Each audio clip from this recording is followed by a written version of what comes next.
जय हिंद गंधा साहब। आपका ये रोहित शेट्टी का रील देखने के बाद मुझे एक वीडियो रिकॉर्ड करने की इच्छा हुई, जो हमारा पर्सनल एक्सपीरियंस था जम्मू एंड कश्मीर का। मैं एग्जैक्ट ईयर तो याद नहीं है, 2012 और 13 जब मैं सी बोर्ड में था, वहाँ से LTC में पैकेज टूर के लिए मैं गया था।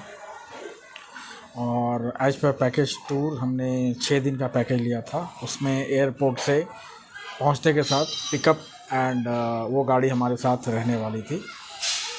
तो जब गाड़ी आई तो गाड़ी का ड्राइवर बहुत अच्छा था और उसने मुझे एडवाइस दिया कि सर आपने जो पैकेज लिया है उसमें सोनमर्ग पहले दिया है, आप पहले सोनमर्ग मत जाओ, मैं आपको पहले गुलमर्ग दिखा कर लाता हूँ, बिकॉज़ वो ज़्यादा नज़दीक पड़ेगा और फिर आप रिटर्न होते समय सारा पैकेज करते हुए फिर वहाँ जाना।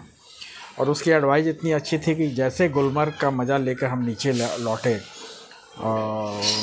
कश्मीर में कर्फ्यू लागू हो गया था और हमें होटल जाकर के होटल में बंद होना पड़ा।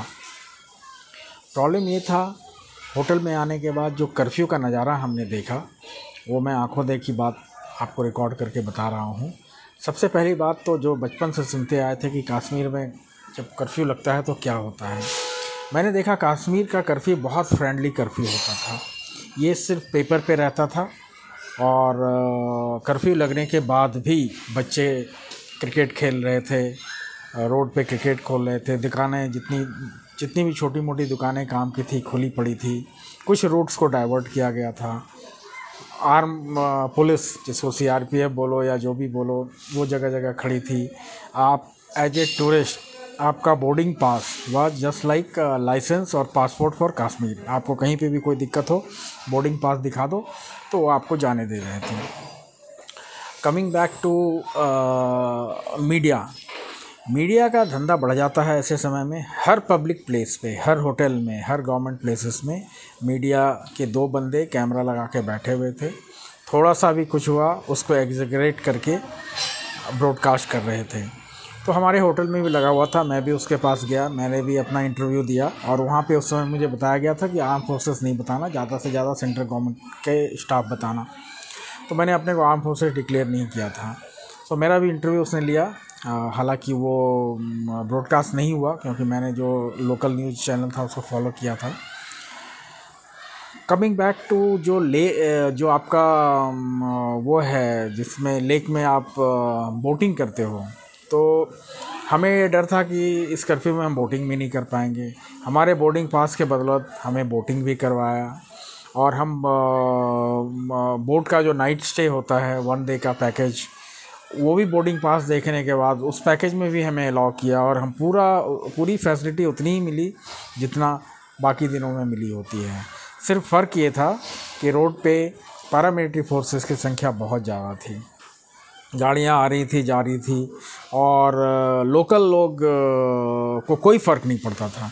वो इस कर्फ्यू में जैसे कोई भी नॉर्मल इंसान होता है वैसे चल रहा था। स्कूल कॉलेज पे थोड़ा इफ़ेक्ट पड़ जाता था क्योंकि वो गवर्नमेंट उसको बाय फोर्स बंद कर देती थी सोशल मीडिया में अटेंशन पाने के लिए।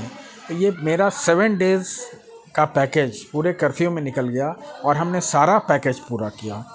किसी भी जगह ऐसी दिक्कत नहीं हुई, सिर्फ भीड़ थोड़ी कम हो जाती है, होटल वगैरह में भीड़ कम थी। जिस होटल में हम रुके हुए थे वहाँ पे खाना में कुछ सब्जी वगैरह लाने में उनको दिक्कत होती थी, तो उन्होंने ऑल्टरनेट अरेंजमेंट किया हुआ था। खाने में भी कोई दिक्कत नहीं हुई। गाड़ी वाले जो गाड़ी हमारे पैकेज में हमारे साथ इंक्लूडेड था, उस गाड़ी को भी आने जाने में कोई दिक्कत नहीं हुई और हमें जहाँ जहाँ जाना था हम गए। सिर्फ अपने डर से, चूँकि बच्चे कॉम्पिटिटिवली छोटे थे, सोनमर्ग का आइडिया हमने ड्रॉप कर दिया। सोनमर्ग के बगले कहीं और उसने घुमा दिया, वो मुझे याद नहीं है। So airport to airport during curfew, सिर्फ गुलमर्ग वाले दिन में मुझे कर्फ्यू नहीं था, मुझे कोई दिक्कत नहीं हुई। सो ये सारा मीडिया क्रिएशन होता है। वहाँ का कर्फ्यू इतना फ्रेंडली कर्फ्यू हमने देखा। इनफैक्ट मैंने बच्चों को बताया कि एक पॉलिटिकल एक्सपीरियंस ले लो कि कर्फ्यू होने के बावजूद भी कश्मीर की जनता कैसे जी रही है। और आज जो ये रोहित शेट्टी दिखा रहे हैं, सेम माहौल मैंने उस समय भी देखा। ऐसा कोई नहीं है, बच्चे लाइन से रोड पे घूम रहे थे और बच्चे आपस में रोड पे ही क्रिकेट भी खेल रहे थे, फुटबॉल खेल रहे थे और एक दूसरे के साथ उनका वैसे ही हंसी मजाक हो रहा था। और लेडीज़ भी निकली हुई थी, जेंट्स भी घूम रहे थे। ऑफ कोर्स थोड़ी भीड़ कम दिखती थी, जैसे लेक में भी भीड़ थोड़ी कम थी। तो टूरिस्ट को तो वहाँ भगवान मानते हैं, बिकॉज उनकी रोजी रोटी पेट उसी से चलता है। उनका ये कहना भी था कि सर कोई टेररिस्ट भी होगा, लोकल टेररिस्ट होगा, तो वो आपको नहीं डिस्टर्ब करेगा, नहीं मारेगा। ये उसी को मारता है जिससे उनको सोशल मीडिया में पॉपुलैरिटी मिलती है। तो ये हमारा तजुर्बा था। आज रोहित शेट्टी जो दिखा रहे हैं 370 आर्टिकल हटने के बाद, 370 हटने के बाद काफ़ी चेंजेस आए हैं, इसमें कोई शक नहीं है। But it is a little bit more than political issue. Of course 370 was a wrong thing. Situation बहुत ज़्यादा बुरा भी नहीं था। जहाँ तक मारने की बात होती है, वो टेररिज्म किसी भी जगह पे जब टेररिस्ट ऑक्युपाई कर लेते हैं तो मूवमेंट वैसा ही होता है, वायलेंस वैसा ही होता है। ये मेरा personal experience curfew at Kashmir and my tour at Kashmir मैंने आपको भेजा है।